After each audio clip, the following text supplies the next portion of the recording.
मित्रों, आज जिस पुस्तक का लोकार्पण यहाँ संपन्न होगा वह विषय हमारे मन मस्तिष्क, हमारे हृदय और हमारी संवेदना से जुड़ा हुआ है। ईश्वर सब जगह नहीं हो सकते, इसलिए उन्होंने माँ को बनाया ताकि ईश्वर की छाया हम सब पर सदा बनी रहे। साहित्य में माँ को अपूर्व स्थान दिया गया है। हमारे वैदिक वाङ्मय से लेकर वर्तमान साहित्यकार तक सबने माँ की महिमा, उसके महत्व, ममत्व को अपनी लेखनी से यशस्विता प्रदान की है। माँ के चरण कमल समीपस्थ तीर्थ हैं, शरीर के संताप से रहित तप हैं और बिना जल का स्नान है। अपनी विशिष्ट शैली में भावपूर्ण ढंग से माँ की यशोगाथा का जयघोष किया है। माँ पुस्तक में वरिष्ठ प्रशासनिक अधिकारी डॉक्टर देवेंद्र कुमार दुधावत ने अपनी इस भावुक कर देने वाली पुस्तक में उन्होंने अत्यंत सहज सरल सुबोध भाषा में माँ की ममता, उसके त्याग और जीवन को आकार देने के महती कार्य को शाब्दिक रूप देने का एक अत्यंत स्तुत्य कार्य किया है। वे कहते हैं, माँ शाश्वत है, सर्वत्र हैं, परिवार का आधार हैं। वे वर्तमान में केरल के माननीय राज्यपाल जी के अतिरिक्त मुख्य सचिव हैं। वे राजस्थान स्वास्थ्य सेवा में कार्यरत रहे और राजस्थान चिकित्सा शिक्षा सेवा में उदयपुर, जयपुर और बीकानेर मेडिकल कॉलेज में पदस्थापित रहे। भारत सरकार में अनेक महत्वपूर्ण पदों पर भी कार्यरत रहे। उन्होंने कई पेंटिंग्स की सामूहिक प्रदर्शनी की में सहभागिता की है। इस पुस्तक का आवरण चित्र भी डॉक्टर देवेंद्र दुधावत का है। उन्हें अनेक प्रतिष्ठित सम्मानों से सम्मानित किया गया है। मैं उनसे आग्रह करता हूँ वे आएँ, अपना लेख्य प्रतिवेदन दें। माननीय doctor Devendra Dudhawat ji. Good morning to all. आप सभी को नमस्कार। Honourable governor of West Bengal doctor CV Ananda Bose sahab, honourable governor of Kerala Shri Arif Mohammad Khan sahab, honourable minister of state for law and justice independent charge Shri Arjun Ram ji Meghwal sahab, dear seniors, colleagues and friends, my hearty welcome to all of you to this function, which is the daily launch of my first book on poems titled Ma Mother. I express my deep sense of gratitude to you all for sparing your valuable time. My thanks also go to my well-wishers who have conveyed blessings and best wishes on this occasion, which I will cherish forever. Though I have been doodling since school days and was a regular contributor to Wall magazine of my school and college, today marks the realization of a long cherished dream of presenting my scribblings before you here in the form of an anthology of my poems. I am all the more rejoiced that the release of this anthology is being done by Honorable Minister Shri Arjun Ramji Meghwal in the august presence of Honorable Governor of West Bengal, Dr. CV Anand Bose sir, and Honorable Governor of Kerala, Shri Arif Mohammad Khan Sahib. It's a matter of great honor and pride that these three honorable guests are authority in the sphere of art, culture, history, heritage, scriptures, and literature. I know Honorable Minister from the days prior to my joining IAS. I know Honorable Governor West Bengal sir from the day when I reported in Kerala Cadre in Trivandrum, and I know Honorable Governor of Kerala sir since September 2019, and these three great personalities have been source of huge encouragement in their own sphere, on their own distinct way in refining my career and my literary interest. Shri Arif Mohammad Khan Sahib has also generously written a foreword of this book, which conveys deep message touching the core aspects of love and affection of mother. He launched this book in Trivandrum on 24th of October 2024 in Kerala Raj Bhavan. He is also kind enough inviting Honorable Minister and Honorable Governor of West Bengal and in organizing this function in Kerala House. In brief, his encouragement is ineffable. I would like to thank our Honorable Trivandrum Lok Sabha MP Shri Shashi Tharoor ji, who has been kind enough to write a message for this book. This book has been published by Prabhat Prakashan, New Delhi, for which I am grateful to its directors, Shri Piyush ji and Shri Prabhat ji. The poems in this anthology have shaped up in my mind since a long time. In fact, right from my childhood, and majority of them in the monsoon of 2016 in Trivandrum. Like any child, I have observed how mother works silently, but with an efficiency that's hard to explain or describe. It's not just my mother. In fact, every mother in the world is a wonder, and I have only attempted to portray this wonder through verses. Some of the instances in these poems are from first-hand experience. Some I have picked up from around me, wherever I went, and so mothers in my surrounding. I have dedicated this book to my parents. I pay my profuse regards on this occasion to my mother, Srimati Sai Devi, and father, Shri Punaramji Dhodawat, on behalf of my better half, Srimati Rekha Verma, who is present among us, and my son Suyash, who is a judicial officer, who is also present, and Shardul, who are with us. I thank my well-wishers for giving encouraging feedback about book and letting me know that this book is leading bestseller and top-ranking book among hot new releases on Amazon portal. Before concluding, once again, I would like to thank and pay my humble regards to Honorable Minister, Honorable Governor of West Bengal, sir, Honorable Governor of Kerala, sir, my colleagues, friends, and relatives, my brother-in-law and his wife and his sambandhis, Mr. Mohapatra ji and his wife, and who are present here, and to those also who did not come or could not come due to their pressing engagements, and has been constantly motivating me to publish my poems in the form of book. Nanni, Namaskaram, Jai Hind.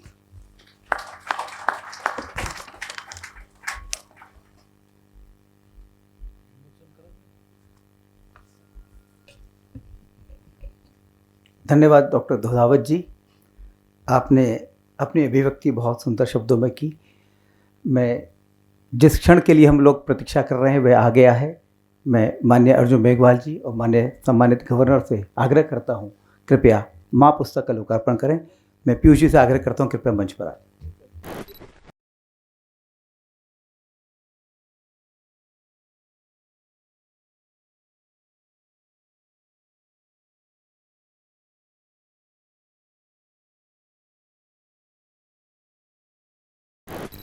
पश्चिम बंगाल के राज्यपाल माननीय doctor CV Ananda Bose ji प्रतिष्ठित civil servant रहे हैं। अपने छात्र जीवन से ही अपनी मेधा और प्रतिभा से उन्होंने स्वर्ण पदकों सहित अनेक पुरस्कार जीते। वे एक श्रेष्ठ वक्ता हैं, चिंतक, विचारक हैं। किफ़ायती मकान, सुशासन, विज्ञान और प्रौद्योगिकी, महिला सशक्तिकरण, कला और संस्कृति को बढ़ावा देने के लिए उन्होंने लगभग 50 अभिनव आंदोलनों और संस्थाओं को प्रारंभ किया। वे मानव जीवन में सुधार हेतु कार्यरत अनेक राष्ट्रीय अंतर्राष्ट्रीय समितियों को अपने अनुभव का लाभ दे रहे हैं। आप एक सशक्त साहित्यकार हैं जिनकी 300 से अधिक रचनाएं प्रकाशित हो चुकी हैं। अंग्रेज़ी, हिंदी और मलयालम में उनकी 55 पुस्तकें, जिनमें उपन्यास, कहानियाँ, कविताएं और निबंध सम्मिलित हैं, प्रकाशित होकर चर्चित हो चुके हैं। केरल सरकार ने उन्हें विचारों का अधिपति कहकर उनका सम्मान किया था। मैं उनसे बहुत आग्रहपूर्वक, विनम्रतापूर्वक आग्रह करता हूँ, माननीय डॉक्टर CV आनंद बोस जी से कृपया हमें संबोधित करें। Honorable Minister Sri Arjun Ram Meghwal ji, Honorable Governor of Kerala, and my most illustrious senior in the gubernatorial assignment, and revered elder statesman of India, Sri Arif Mohammad Khan ji, poet Dr. Devendra Kumar Dhodawat ji, Sir Prabhat Kumar, ladies and gentlemen. First of all, I thank Dhodawat ji for giving me this opportunity to share this distinguished occasion with the distinguished guests on the dais and the audience. You know, I'm also particularly thankful to Prabhat Kumar ji for the beautiful words he has spoken about me, and I wish my wife were also here to listen to those. Thank you very much for this. I am now in two minds, whether to speak in English और in Hindi. मुझे हिंदी में बोलने की इच्छा है, पर मेरा हिंदी मलयालम हिंदी है, माफ़ कीजिए। हिंदी हमारे राष्ट्रभाषा है, राष्ट्रभाषा माँ है, अंग्रेजी दाई माँ है, दाई माँ कभी माँ जैसे नहीं हो, कभी नहीं होगा। इसलिए मैं मेरी गलती हिंदी में बात करने की कोशिश करूँगी, माफ़ कीजिए। बचपन में मैंने एक दोहा पढ़ा है, तेरा साई तुझ में, तेरा साई तुझ में जो पुखपन में बास, तेरा साई तुझ में जो पुखपन में बास, कस्तूरी का मृग जो फिर ढूंढे खास। यस, मैं थोड़ा ऑल्ट्रेशन करता हूँ, तेरा शक्ति तुझ में, तेरा रचनात्मक शक्ति, तेरा रचनात्मक शक्ति तुझ में जो पुखपन में बास, कस्तूरी का मृग जो फिर ढूंढे खास। वो रचनात्मक शक्ति दादा जी ने पहचाना है, इसलिए हमने इतना अच्छा कविता मिला। Congratulations. Now, I have also learned another lesson as a young student. दुनिया में सब कुछ आस्ते आस्ते होता है, माली सींजे सौ खड़े, ऋतु आए फल होई. For everything there is a time. The inborn poet in him has now arisen. Now may I share some confidence with you? When I was a guest in Kerala Rajbhavan, I am always a very welcome guest there. Thank you, Arif ji, for the kindness you have always been showering on me. There, Badawat ji came and explained some of the poems in his collection. When I was going back to my room, your OSD Mohanan came there. And Mohanan said so many complimentary things about the Honorable Governor Sri Arif Mohammed Khanji. The entire Kerala speaks about his compliments. We know that. We are glad about it. In between, Mohanan said, Arif ji has a habit of planting trees for any occasion. Whenever there is any occasion, he plants trees. I am also told that he collects seeds and seedlings of trees from various states and plants it in the Kerala Rajbhavan. That mention of a seed gave me an idea to write a poem myself. That too, hold your breath, a poem in Hindi. That poem came just like that. It was spurred from the mention of the seeds and seedlings from other states, which the Honorable Governor Arif Mohammed Khanji makes it a point to bring to India and plant it in the Kerala Rajbhavan. That gave me the idea of a poem. That poem I composed there, and I am glad that I can present it in front of Arif Mohammed Khanji. See, the occasion was this. When he mentioned a seed, I thought of a seed, young seed. The seed is crying. See, I am a young child, helpless. I am a seed. Why are you burying me in the soil? A seed is buried in the soil. He is very unhappy. Then grandpa tree tells him, no, dear son, this is not burial. A seed is meant for that. Once the seed is buried, the seed does not die. Once the seed dies, a tree is born, isn't it? The death of a seed is the birth of a tree. The grandpa tree consoles the youngster. Now my Hindi poem. बीज ने रोया, आप मुझे क्यों माटी में दफन करता है. बीज ने रोया, आप मुझे क्यों माटी में दफन करता है. मैं बच्चा हूँ और अकेले क्या कर सकता बेचारा. मैं बच्चा हूँ और अकेले क्या कर सकता बेचारा. वृक्ष बोला, देखो दफन तेरा मृत्यु नहीं, दफन तेरा मृत्यु नहीं. बीजों के जीवन की लक्ष्य दफन ही है, ये सच सुनो. बीजों के जीवन का लक्ष्य दफन ही है, ये सच सुनो. बीज के दफन से होता है पेड़ के जन्म. बीज के दफन से होता है पेड़ के जन्म, ये निश्चय हो. यही कहानी गीता बोलती, यही कहानी गीता बोलती. जातस्य ध्रुवोर मृत्युम ध्रुवम जन्म मृतस्य च. जातस्य ध्रुवोर मृत्युम ध्रुवम जन्म मृतस्य च. जिंदा है तो मरना है, जिंदा है तो मरना है, होता रहता पुनर्जन्म. जातस्य ध्रुवोर मृत्युम ध्रुवम जन्म मृतस्य च. बीज का मृत्यु, पेड़ का जन्म. This poem was born out of reading the poem Ma Mother. So now I threaten you, more of it may come from you. Please be well. Now, what is actually a poem? There is a poet in all of you. There is the greatest poem is a lullaby, which the mother chants, isn't it? Every language there is a lullaby. That's the greatest poem ever born. In fact, the entire universe is born from poem, from music.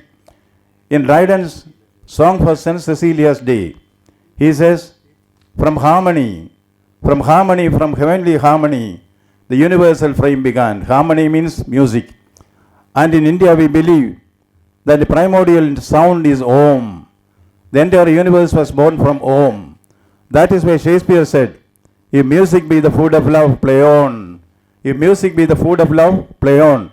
There is nothing which poetry cannot touch you. And what is poetry? Poetry, as Wordsworth said, is a spontaneous overflow. Spontaneous overflow of powerful feelings, isn't it? Poetry is a spontaneous overflow of powerful feelings.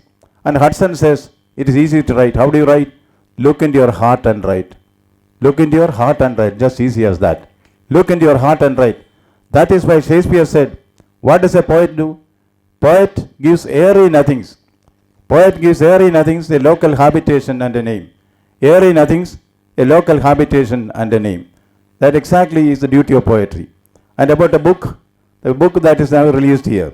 Milton says, a good book is a precious lifeblood of a master spirit. A good book is the precious lifeblood of a master spirit. And Virginia Woolf says, once a poet writes a poem, it does not belong to him. Once a poet finishes the poem, it belongs to the common reader. So let the common reader decide how good this poem is. As Bacon said, some books are to be tasted, some to be swallowed, a few to be chewed and digested. I am sure that this book, which is now being released here, will trigger off a number of books in the minds of the readers. I wish the author and the book all the best. Now the theme of the mother. I do not want to take more of your time. You know, it is said, mother is the most perfect creation on earth. I remember in my younger childhood, there was a young girl, 4 years old.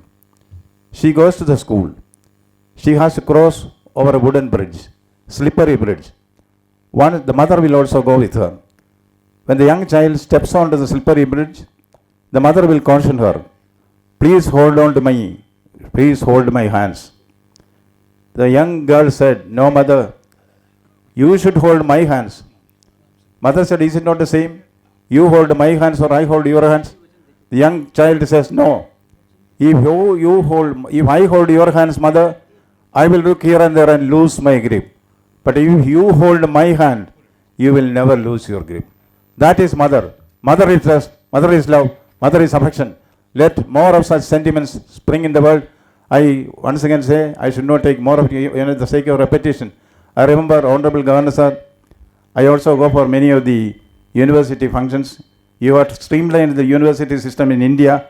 I am one who imitates you in Bengal. Thank you very much for the bold initiative which you have given. Once, I happened to be the chief guest of a convocation in a university. I gave a long speech. People clapped and laughed. I thought they were encouraging me. I kept on and on speaking. At the end of it, I told the youngsters, we need educational reform, we need industrial reform, we need agricultural reform.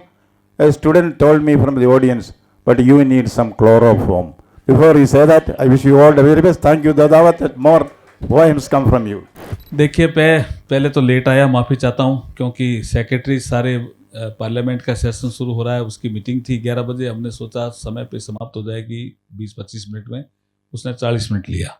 अब हमारी 12:55 पे flight है जोधपुर के लिए, वहाँ से नोखा जाना, वहाँ से बीकानेर जाना, रात की ट्रेन पकड़ के फिर आना, कल प्रधानमंत्री कार्यालय में बैठक है, इसलिए मुझे निकलना पड़ेगा।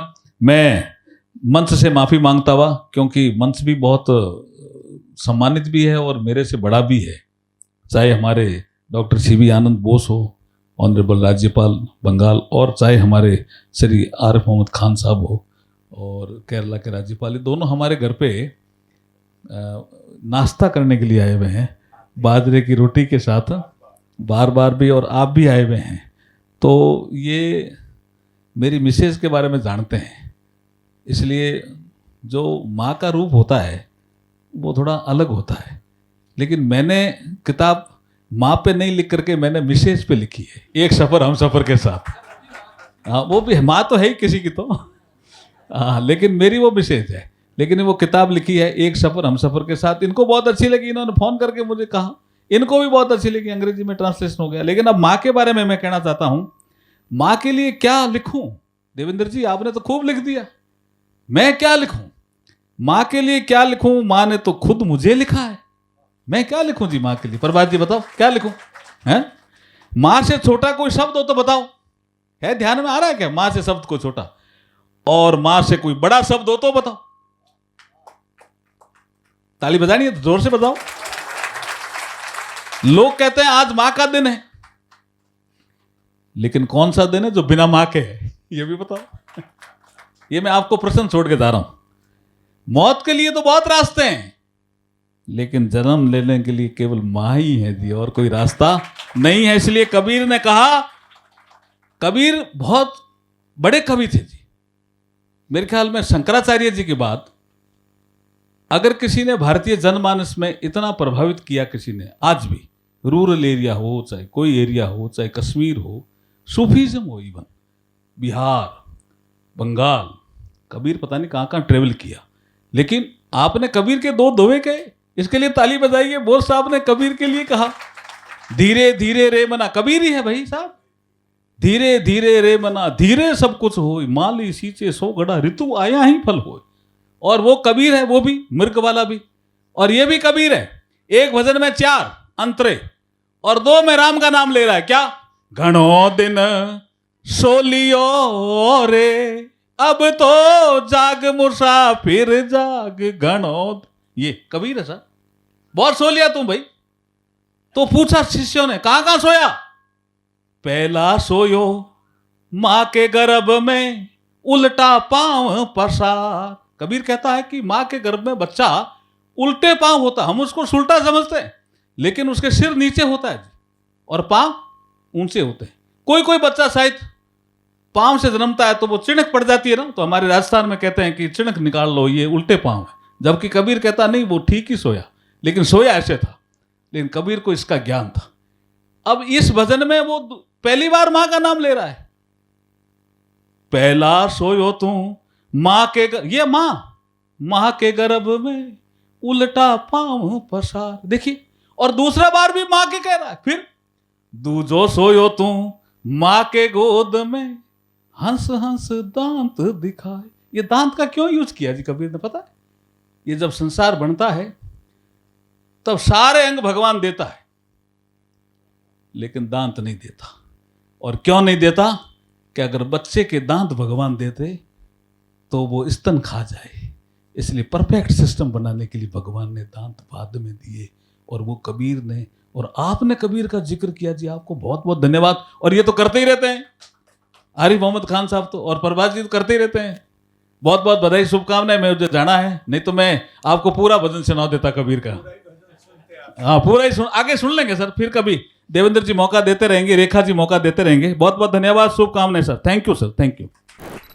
सभी सम्मानित देवी और सज्जनों, मैं, हालांकि वो जा चुके अर्जुन राम जी, उन्होंने बताया उनको फ्लाइट पकड़नी है, लेकिन उनकी अनुपस्थिति में उनको हमारे बहुत ही सम्मानित वेस्ट बंगाल के राज्यपाल महोदय श्री सीवी आनंद बोस जी, जो हमारे निमंत्रण नहीं आग्रह पर यहाँ पधारे, मैं उनको भी बहुत धन्यवाद देता हूँ। और डॉक्टर देवेंद्र कुमार थोदावत जी, श्री प्रभात कुमार जी जो पब्लिशर हैं इस किताब के, उनको बहुत साधुवाद देता हूँ। इतनी सुंदर रचना और इतने सुंदर पब्लिकेशन के लिए। और इनसे भी ज़्यादा श्रीमती दोदावत बैठी हुई हैं वहाँ,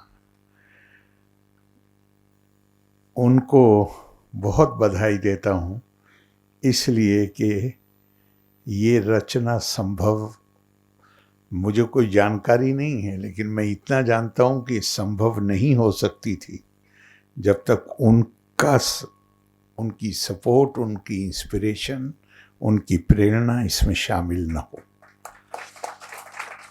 और आप सब पधारे यहाँ और इतनी देर से बैठे हुए हैं। मैं लंबा भाषण नहीं, लेकिन केरला राजभवन में जब इस पुस्तक का विमोचन हुआ तो भी मैंने कहा था कि बाकी तो जो ये कुल 1650 शब्द हैं इसमें, लेकिन इसमें 2 नंबर पे जो कविता है वो जैसे कोई चीज़ आप अंग्रेजी में कहते हैं यू आर ओवरवेल्म्ड, आपके ऊपर वो चीज़ सवार हो जाती है। वो लाइनें बिल्कुल ऐसी ही हैं। और मैं सोच रहा था कि ये कवि देवेंद्र कुमार दोदावत की लाइनें हैं या डॉक्टर दोदावत की लाइनें। एक बार ही मुस्कुराई थी वो तेरे रोने पर। अब इसमें मेडिकल भी है, इसमें साइकोलॉजी भी है, इसमें माँ के प्रति प्यार भी है। एक ही बार मुस्कुराई थी वो तेरे रोने पर, वरना तेरे हर दर्द पर उसकी आंख में आंसू थे। सब आपके दिमाग में कौन जाती है ये चीज कि पैदाइश के बाद बच्चा जब तक रोता नहीं तब तक मां की चिंता बनी रहती है, और जैसे ही उसके कानों में बच्चे की रोने की आवाज आती है, जननी के नाते उसका मन प्रफुल्लित हो जाता है।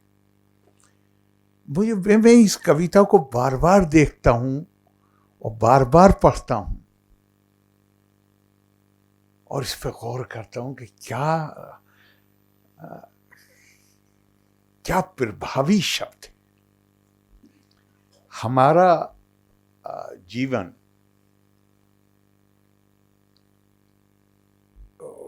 भारतीय परंपरा में ये माना गया है कि इंसान का, हमारा जीवन अपने आप में अच्छाई और बुराई, मृत्यु और जीवन के बीच का संघर्ष है। और बड़ी सुंदर लाइनें कही गई हैं। क्वाचिद वीणा वाद्यम क्वाचिदपि हा हेति रुदितम क्वाचिन नारी रम्या क्वाचिदपि जरा जर वपु क्वाचिद विद्वद गोष्ठी क्वाचिदपि सुरा मत्ता कलह ना जाने संसारा किम अमृतमया किम विषमया। एक ही वक्त में बहुत बहुत दिल को मोह लेने वाला संगीत, और उसी वक्त किसी और जगह मातम हो रहा है। यहां क्वाचिन नारी कहा गया है, लेकिन मैं कहता हूं खूबसूरती के लिए है, चाहे नारी हो चाहे पुरुष। एक तरफ वो लोग हैं जो बहुत देखने में सुंदर, आकर्षक, मनमोहक हैं। दूसरी तरफ वो लोग हैं जिनके शरीर गल और सड़ गए। एक तरफ विद्वत गोष्ठी, बौद्धिक आदान प्रदान हो रहा है, दूसरी तरफ शराब पी के आपस में झगड़ा हो रहा है।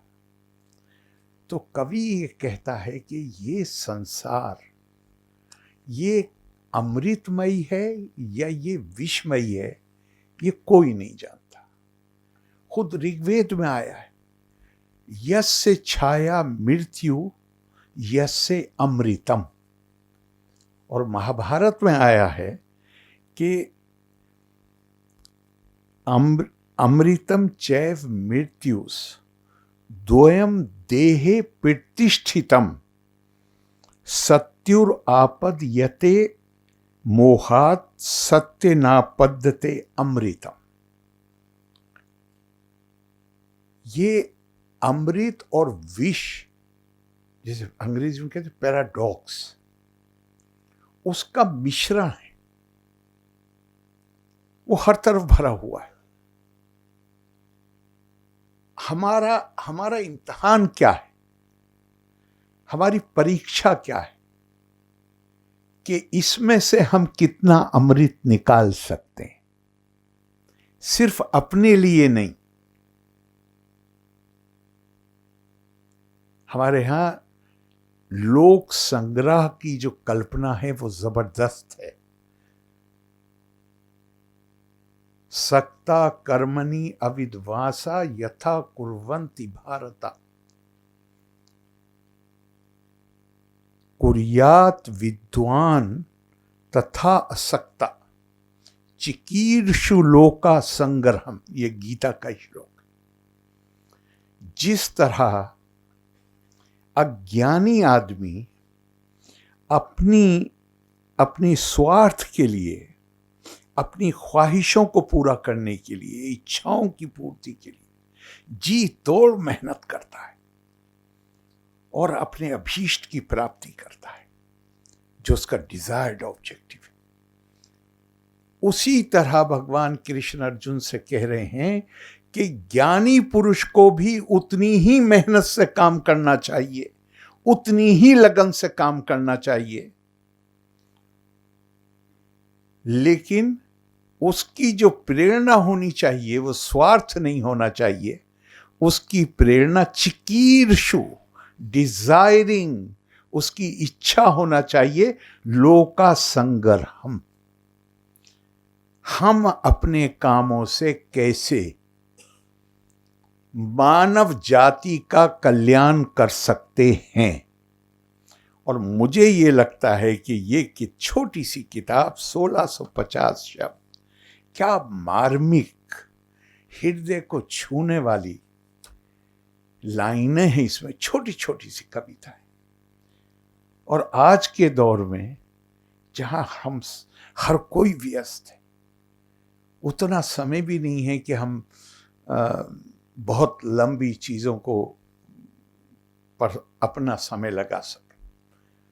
उसमें ये दिल छोटी छोटी लाइनों में ऐसी सच्चाई बयान कर दी है। और हम क्या सुनते हैं और क्या पढ़ना पसंद करते हैं। या तो हम वो सुनना चाहते हैं और पढ़ना चाहते हैं जो खुद हमारे अंदर मौजूद है, या फिर वो सुनना और पढ़ना चाहते हैं जिसके बारे में हम अनभिज्ञ हैं। मुझे लगता है ये किताब उस श्रेणी में आती है कि इसमें अभिव्यक्त हर भावना हर किसी के अंदर पहले से मौजूद है। वो भले ही उसे कह ना पाता हो, उसके चेतन में भी नहीं तो अवचेतन में वो पहले से मौजूद है। तो मुझे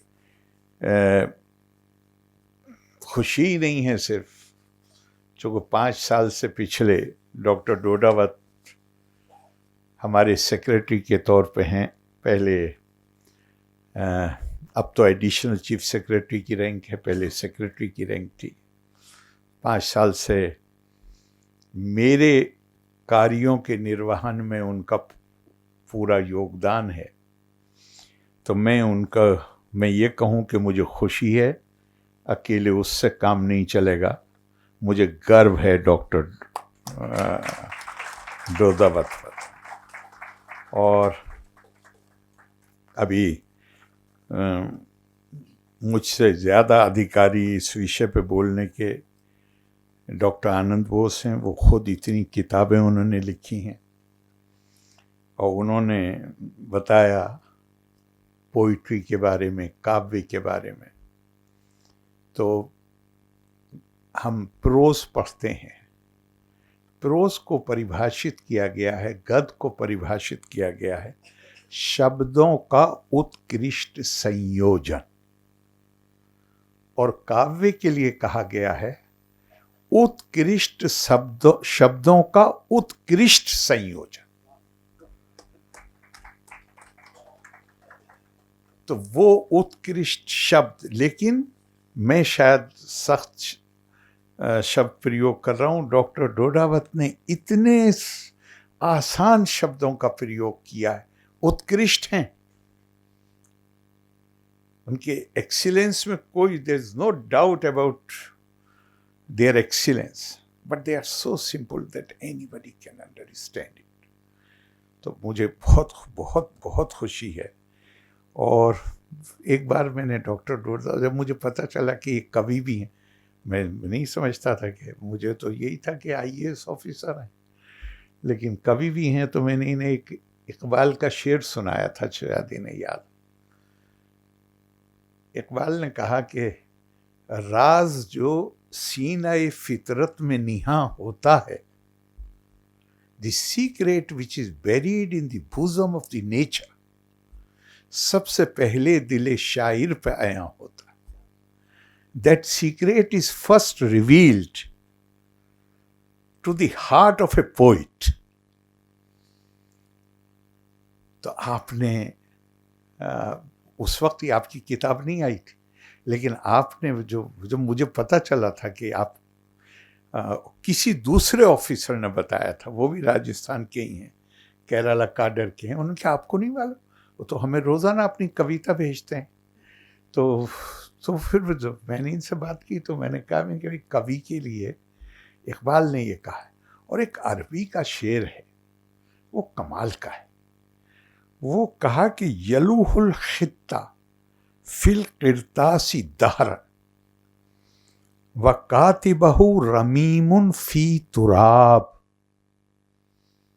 शब्द की ये ताकत है कि वो इंसान की तो सीमित आयु है, आपकी लंबी भी आयु हो तो भी सीमित है। तो ये शायद यहां कहता है कि शब्द की ये ताकत ये है कि जब लिखने वाला मनो मिट्टी के नीचे सो रहा होता है, उस वक्त भी ये शब्द कागज के ऊपर चमकते रहते हैं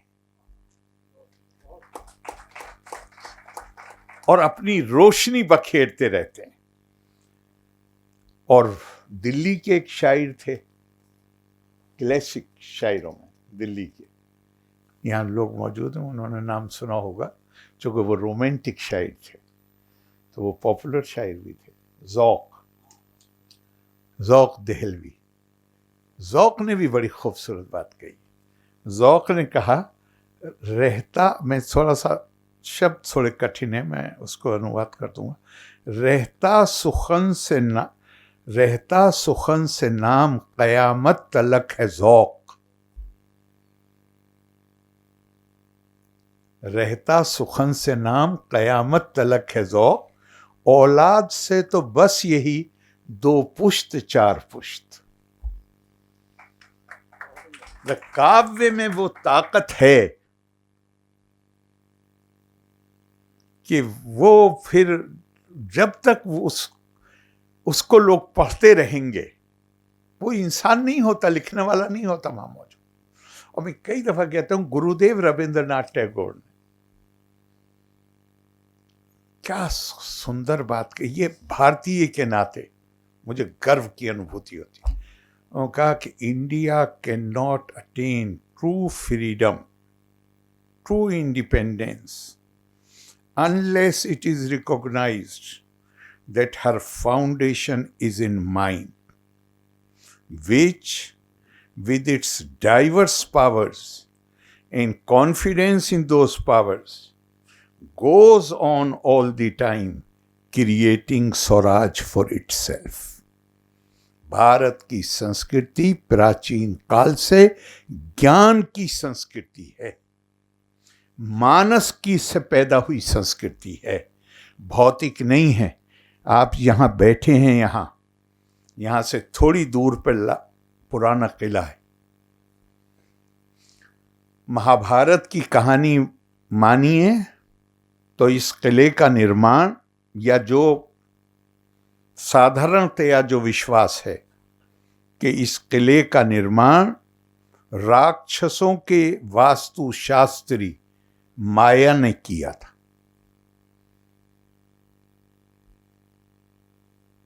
आज की तारीख में अगर सरकार करोड़ों रुपया खर्च न करे तो आप उसके अंदर पैर नहीं रख पाएंगे, खंडर है। और इस किले के बनने के चंद सालों के अंदर भगवान कृष्ण ने कुरुक्षेत्र के मैदान में गीता का संदेश दिया था। उसमें एक कॉमा और फुल स्टॉप भी नहीं बदला। ये भौतिक शक्ति का प्रतीक था, वो मानसिक शक्ति का प्रतीक। और भारत की संस्कृति ज्ञान की संस्कृति है, कभी हमें ये भूलना नहीं चाहिए।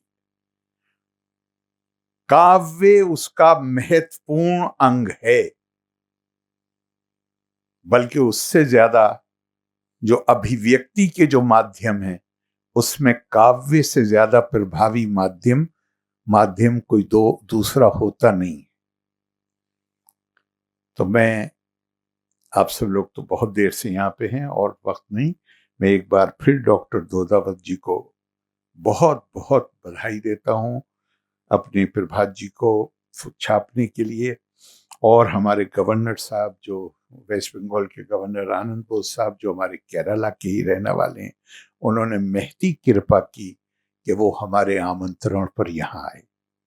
मेघवाल जी, फोन पे मैंने जब ये बात हो रही थी तो मैंने कहा मेघवाल जी से करवाते हैं दिल्ली में, और हमें मालूम है वो बहुत बिजी होंगे चूंकि सेशन आने वाला है, लेकिन हमने उन्हें फोन किया और उन्होंने तुरंत अपनी सहमति दे दी। तो मैं, वो यहाँ नहीं है, मगर एक बार फिर मैं इन सबको धन्यवाद देता हूँ और आपको धन्यवाद देता हूँ कि आप इतनी देर से आपकी रुचि है इसमें, इसीलिए आप इतनी देर यहाँ बैठे और आपने हम सबकी भी बातें सुनी।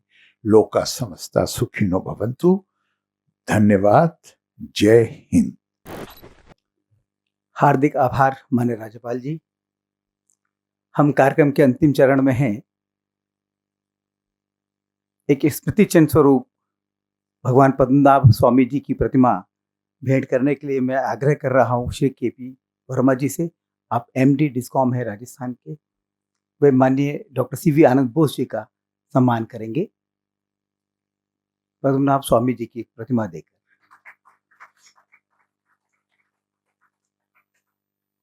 और माननीय आरिफ मोहम्मद खान साहब को स्मृति चिन्ह देंगी श्रीमती रेखा वर्मा दोधावत जी। आइए।